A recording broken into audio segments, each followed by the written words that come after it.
ঠাকুরায় আমন্ত্রণ জানানোর জন্য আন্তরিকভাবে ধন্যবাদ এবং কৃতজ্ঞতা জানাচ্ছি। প্রথম আলো একটা ইনস্টিটিউশন, একটা প্রতিষ্ঠান বাংলাদেশে সত্যিকার অর্থে সাংবাদিকতাকে একটা মাত্রায় নিয়ে যাওয়া, যেটা একটা আন্তর্জাতিক মানের সঙ্গে তুলনা করা যায়, এই মাত্রায় প্রথম আলোই নিয়ে গেছে। প্রথম থেকে একটা চেষ্টা ছিল যে এই দেশে একটি সত্যিকার অর্থেই প্রগতিশীল, অসাম্প্রদায়িক এবং বুদ্ধি চর্চার বিশ্বাসী একটি তরুণ প্রজন্মের সৃষ্টি চেষ্টা করেছে। কতটা সফল হয়েছে সেটা আমি বলতে পারবো। এই জন্যে এখন আমরা যে দেখছি যাতে মনে হয় প্রথম আরো খুব একটা সফল হতে পারে।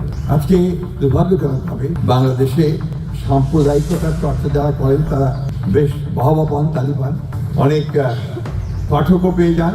বিশেষ করে আপনার এই যে সামাজিক গণমাধ্যম, এই গণমাধ্যমে একটা আমার কাছে মনে হয় যে ভয়াবহ একটা উন্মাদনা সৃষ্টি হয়েছে, যেটা এই দেশের জন্য, এই দেশের জনগণের জন্য, এই দেশের মানুষের জন্য কখনোই কোনো শুভ বার্তা বয়ে আনে না।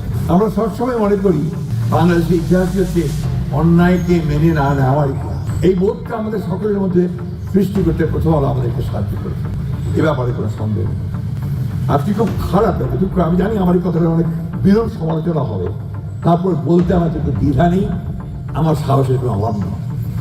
যে আমাদেরকে এই দৃশ্য দেখতে হয় যে মত প্রকাশের জন্য, স্বাধীনভাবে মত প্রকাশের জন্য প্রথম আলো যে কার্যালয় ঘেরাও করা হয়, পুড়িয়ে দেওয়ার হুমকি দেওয়া হয়, এই বিষয়গুলো কিন্তু বাংলাদেশের সঙ্গে সাজে না, মানায় না।